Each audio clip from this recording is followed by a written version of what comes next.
Welcome back to my channel. ಈ video ಬಂದು SSLC ಮೊನ್ನೆ ರಿಸಲ್ಟ್ ಬಂದಿರೋ ಸ್ಟೂಡೆಂಟ್ಸ್ಗೆ. ಸೊ ರಿಸಲ್ಟ್ ಬಂದ ತಕ್ಷಣ ನೀವು ಯೋಚನೆ ಮಾಡ್ತಿರ್ತೀರ, ನಾನು ನೆಕ್ಸ್ಟ್ ಯಾವ ಕೋರ್ಸ್ಗೆ ಜಾಯಿನ್ ಆಗಬೇಕು, PUC ಮಾಡಲಾ, ಡಿಪ್ಲೊಮಾ ಮಾಡಲಾ, ITI ಮಾಡಲಾ, ಯಾವ್ಯಾವ ಬ್ರಾಂಚಸ್ ಇದೆ ಅಂತ ಯೋಚನೆ ಮಾಡ್ತಿರ್ತೀರ. ಸೊ ನಾನು ನಿಮಗೆ 10th ಆದಮೇಲೆ ಯಾವ್ಯಾವ ಬ್ರಾಂಚಸ್ ಇದೆ, ಏನು ತಗೊಂಡ್ರೆ ನಮಗೆ ಯಾವ ಜಾಬ್ ಸಿಗುತ್ತೆ ಅಂತ ತಿಳಿಸ್ಕೊಡ್ತೀನಿ. ವಿಡಿಯೋನ ಕೊನೆಯವರೆಗೂ ನೋಡಿ. ಸೊ ನಿಮ್ಮ ಇಂಟ್ರೆಸ್ಟ್ ಮೇಲೆ ನಿಮಗೆ ಯಾವ ಜಾಬ್ ಸಿಗುತ್ತೆ, ಯಾವ ಕೋರ್ಸಿಗೆ ಸೇರಬೇಕು ಅನ್ನೋದನ್ನು ತಿಳಿಸ್ಕೊಡ್ತೀನಿ. What next after SSLC. ಇಲ್ಲಿ ನಾವು ಫಸ್ಟು SLC ಆದಮೇಲೆ ಯಾವ್ಯಾವ ಬ್ರ್ಯಾಂಚಸ್ ಬರುತ್ತೆ, ಯಾವ್ಯಾವ ಸಬ್ಜೆಕ್ಟ್ ಮೇಲೆ ಯಾವ ಬ್ರ್ಯಾಂಚಸ್ ಇದೆ, ನಮ್ಗೆ ಯಾವ ಸಬ್ಜೆಕ್ಟ್ ಮೇಲೆ ಇಂಟ್ರೆಸ್ಟ್ ಇದೆಯೋ ಅದ್ರ ಮೇಲೆ ನಾವು ಯಾವ ಬ್ರ್ಯಾಂಚ್ಗೆ ಹೋಗ್ಬೋದು, ಯಾವ ಸ್ಟ್ರೀಮ್ಗೆ ಹೋದರೆ ನಮ್ಗೆ ಒಳ್ಳೆ ಸಂಬಳ ಬರುತ್ತೆ, ಒಳ್ಳೆ ಕೆಲಸ ಸಿಗುತ್ತೆ ಅನ್ನೋದನ್ನು ತಿಳ್ಕೊಬೇಕು. ಸುಮ್ಮನೆ ಅವರು ಇವರು ಹೇಳ್ತಾರೆ ಅಂತ ನಮಗೆ ಇಷ್ಟ ಇಲ್ಲದೆ ಇರೋ ಸ್ಟ್ರೀಮ್ಗೆ ಹೋಗಿ ಕಷ್ಟಪಡೋದಕ್ಕಿಂತ ಫಸ್ಟ್ ನಾವು ತಿಳ್ಕೊಬೇಕು ನಮ್ಗೆ ಯಾವ ಸಬ್ಜೆಕ್ಟ್ ಮೇಲೆ ಇಷ್ಟ ಇದೆ, ಅದ್ರ ಮೇಲೆ ಯಾವ ಬ್ರ್ಯಾಂಚ್ ತೊಗೋಬೋದು ಅನ್ನೋದನ್ನು ತಿಳ್ಕೊಬೇಕು. ನಾನು ನಿಮಗಿಲ್ಲಿ ತಿಳಿಸ್ಕೊಡ್ತೀನಿ, ಬನ್ನಿ. ವಿಡಿಯೋನ ಕೊನೆ ತನಕ ನೋಡಿ, ಕ್ಲಿಯರಾಗಿ ಅರ್ಥ ಆಗುತ್ತೆ. ನಮಗೆ ಇಲ್ಲಿ 5 ಬ್ರ್ಯಾಂಚ್ ಸಿಗುತ್ತೆ. ಇನ್ನೂ ತುಂಬ ಬ್ರ್ಯಾಂಚಸ್ ಇದೆ, ಬಟ್ ಮೇಯ್ನಾಗಿ ಬರೋದು 5 branch. Science, commerce, diploma, arts, technical and non technical ಅಂತ ಬರುತ್ತೆ. ತುಂಬ ಜನ ಹೇಳ್ತಾರೆ ಸೈನ್ಸ್ ತಗೊಂಡ್ರೆ ಮಾತ್ರ ನಮ್ಮ ಫ್ಯೂಚರ್ ಚೆನ್ನಾಗಿರುತ್ತೆ ಅಂತ, ಬಟ್ ಎಲ್ಲದರಲ್ಲೂ ಫ್ಯೂಚರ್ ಇದೆ, ನಾವು ಓದೋದ್ರ ಮೇಲೆ ಡಿಪೆಂಡ್ ಆಗುತ್ತೆ ಅಷ್ಟೇ. ಈಗ ನಾವು ಸೈನ್ಸಲ್ಲಿ ಯಾವ್ಯಾವ ಬ್ರ್ಯಾಂಚಸ್ ಬರುತ್ತೆ ನೋಡೋಣ. ಸೈನ್ಸಲ್ಲಿ 3 ಬ್ರಾಂಚ್ ಬರುತ್ತೆ. ಅದರಲ್ಲಿ 2 ಮೆಡಿಕಲ್ ಮತ್ತು ನಾನ್ ಮೆಡಿಕಲ್ ಅಂತ. ಈ ಮೆಡಿಕಲ್ ಫೀಲ್ಡ್ಗೆ ಹೋಗಬೇಕು ಅಥವಾ ಅಗ್ರಿಕಲ್ಚರ್ ಫೀಲ್ಡ್ಗೆ ಹೋಗ್ಬೇಕಂದ್ರೆ ನಾವು PCMB ಮತ್ತು PCB ಮತ್ತು ಆಪ್ಷನಲ್ ಇವೆರಡರಲ್ಲಿ ಯಾವ ಬ್ರಾಂಚ್ ತೊಗೊಂಡ್ರು ನಾವು ಮೆಡಿಕಲ್ ಅಥವಾ ಅಗ್ರಿಕಲ್ಚರ್ ಫೀಲ್ಡ್ಗೆ ಹೋಗ್ಬೋದು.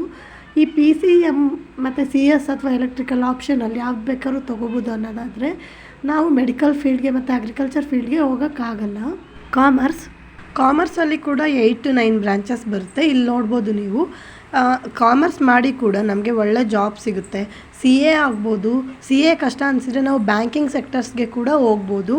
ನಾನು ನಿಮಗೆ ಟಾಪ್ ಜಾಬ್ಸ್ ಆಫ್ಟರ್ ಕಾಮರ್ಸ್ ತೋರಿಸ್ತೀನಿ. ಈಗ ಕಾಮರ್ಸ್ ಮಾಡಿ ನಾವು CA ಆಗ್ಬೋದು, ಬ್ಯಾಂಕಿಂಗ್ ಸೆಕ್ಟರ್ಗೆ ಹೋಗ್ಬೋದು, CFA ಹೋಗ್ಬೋದು, CPA ಆಗ್ಬೋದು.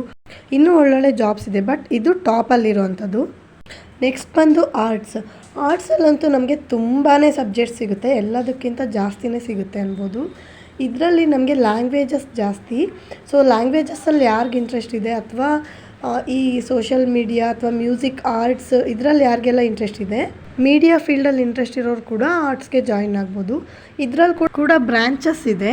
ಸೊ ಇಲ್ಲಿ ಸಬ್ಜೆಕ್ಟ್ಸ್ ಮೇಲೆ ಬ್ರ್ಯಾಂಚಸ್ ಮಾಡ್ತಾರೆ. ಸೊ ಇಲ್ಲಿ ಕಾಣಿಸ್ತಿದೆಯಲ್ಲ ಸಬ್ಜೆಕ್ಟ್ಸು, ಇಲ್ಲಿ ಲಿಟ್ರರಿ ಆರ್ಟ್ಸು, ಗೇಮ್ಸು ಮತ್ತು ವಿಜುಯಲ್ಲು ಆ್ಯಂಡ್ ಪರ್ಫಾರ್ಮಿಂಗ್ ಆರ್ಟ್ಸ್ ಅಂತ ಬರುತ್ತೆ. ಸೊ ಇಲ್ಲಿ ನೋಡ್ಬೋದು, ಪೊಯೆಟ್ರಿಯಲ್ಲಿ ಅಥವಾ ರೈಟಿಂಗಲ್ಲಿ, ಸ್ಕ್ರಿಪ್ಟ್ ರೈಟಿಂಗಲ್ಲಿ ಇಂಟ್ರೆಸ್ಟ್ ಇರೋರು ಲಿಟ್ರರಿ ತೊಗೋಬೋದು, ಅಥವಾ ಸ್ವಲ್ಪ ಕಂಪ್ಯೂಟರ್ ಗೇಮ್ಸಲ್ಲಿ ಅಥವಾ ಈ ಆ್ಯನಿಮೇಷನ್ಸ್ ಮಾಡೋದ್ರಲ್ಲಿ ಇಂಟ್ರೆಸ್ಟ್ ಇರೋರು ಗೇಮ್ಸ್ ತೊಗೋಬೋದು, ಅಥವಾ ಡ್ಯಾನ್ಸು, ಸಾಂಗು, ಈ ಥರ ಥಿಯೇಟರ್ ಆರ್ಟ್ಸು ಇಂಟ್ರೆಸ್ಟ್ ಇರೋರಿಗೆ ಪರ್ಫಾರ್ಮಿಂಗ್ ಆರ್ಟ್ಸ್ ತೊಗೋಬೋದು. ಮತ್ತು ವಿಜುಯಲ್ ಆರ್ಟ್ಸ್, ಈ ಪೇಂಟಿಂಗು ಮತ್ತು ಡ್ರಾಯಿಂಗಲ್ಲಿ ಇಂಟ್ರೆಸ್ಟ್ ಇರೋರು ಅಥವಾ ಇಂಡೋರ್ ಡಿಸೈನಿಂಗಲ್ಲಿ ಇಂಟ್ರೆಸ್ಟ್ ಇರೋರು ವಿಜುಯಲ್ ಆರ್ಟ್ಸ್ ಕೂಡ ತಗೋಬೋದು. ಇದರಲ್ಲಿ ಕೂಡ ಒಳ್ಳೊಳ್ಳೆ ಜಾಬ್ ಸಿಗುತ್ತೆ ನಮಗೆ. ಇಲ್ಲಿ ಮೀಡಿಯಾ ಫೀಲ್ಡ್ಗೆ ಹೋಗ್ಬೋದು ಅಥವಾ ಇಂಟೀರಿಯರ್ ಡಿಸೈನರ್ ಆಗ್ಬೋದು. ಇನ್ನೂ ಒಳ್ಳೊಳ್ಳೆ ಜಾಬ್ಸ್ ಕೂಡ ಇದೆ. ಸೊ ನೆಕ್ಸ್ಟ್ ಬನ್ನಿ, ಈಗ ಡಿಪ್ಲೊಮೊ ಇಂಜಿನಿಯರ್ ಬಗ್ಗೆ ತಿಳ್ಕೊಳ್ಳೋಣ. ಇದು ಬಂದು ಡಿಪ್ಲೊಮೊ ಇಂಜಿನಿಯರಿಂಗ್ ಆಫ್ಟರ್ 10th. ಇದರಲ್ಲಿ electrical engineering, chemical engineering, same ಇಂಜಿನಿಯರಿಂಗಲ್ಲಿ ಯಾವ್ಯಾವ ಬ್ರ್ಯಾಂಚಸ್ ಇರುತ್ತೋ ಎಲ್ಲ ಬ್ರ್ಯಾಂಚಸ್ಸು ಸಿಗುತ್ತೆ ನಮಗೆ. ನಾವು ಇದನ್ನು ಮಾಡಿ ನೆಕ್ಸ್ಟ್ ಇಂಜಿನಿಯರಿಂಗ್ ಕೂಡ ಕಂಟಿನ್ಯೂ ಮಾಡ್ಬೋದು ಗ್ರ್ಯಾಜುಯೇಷನ್ಗೆ. ಸೊ ಇದನ್ನು ಮಾಡಿ ಕೂಡ ಒಳ್ಳೊಳ್ಳೆ ಜಾಬ್ಸು ಸಿಗುತ್ತೆ.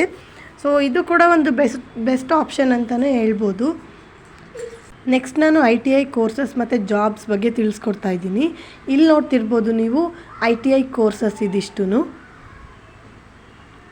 ಇಲ್ಲಿ ಅಷ್ಟೇ ಒಂದು 7 to 8 ಕೋರ್ಸಸ್ ಸಿಗುತ್ತೆ ITIಯಲ್ಲಿ. ಇದರಲ್ಲಿ ಕೂಡ ಒಳ್ಳೊಳ್ಳೆ ಜಾಬ್ಸ್ ಇದೆ. ಇದನ್ನು ನಾವು 10th ಮೇಲೆ ಅಲ್ಲದೆ 8th ಮೇಲೆ ಕೂಡ ಮಾಡ್ಬೋದು.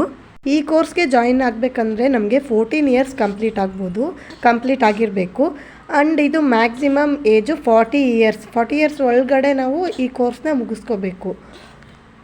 ಈಗ ನಾನು top jobs for ITI students ತೋರಿಸ್ತಾ ಇದ್ದೀನಿ. ಸೊ ಇಲ್ಲಿ ಕಾಣಿಸ್ತಿದೆಯಲ್ಲ, ಇದಿಷ್ಟು ನಮಗೆ ITI ಮೇಲೆ ಸಿಗುವಂಥ ಜಾಬ್ಸು. ಕೋರ್ಸಸ್ ಬಗ್ಗೆ ನಂಗೆ ಗೊತ್ತಿರೋ ಅಷ್ಟು ನಿಮಗೆ ತಿಳಿಸಿದ್ದೀನಿ. ಐ ಹೋಪ್ ಈ ವಿಡಿಯೋ ನಿಮಗೆ ಯೂಸ್ ಆಗುತ್ತೆ ಅಂತ. ಈ ವಿಡಿಯೋ ನಿಮಗೆ ಇಷ್ಟ ಆದಲ್ಲಿ ಪ್ಲೀಸ್ ಸಬ್ಸ್ಕ್ರೈಬ್ ಮಾಡಿ. ಆ್ಯಂಡ್ ಈ ವಿಡಿಯೋ ನಿಮಗೆ ಹೆಲ್ಪ್ ಆಗುತ್ತೆ ಅಂತ ತಿಳ್ಕೊಂಡಿದ್ದೀನಿ. Thank you for watching my video.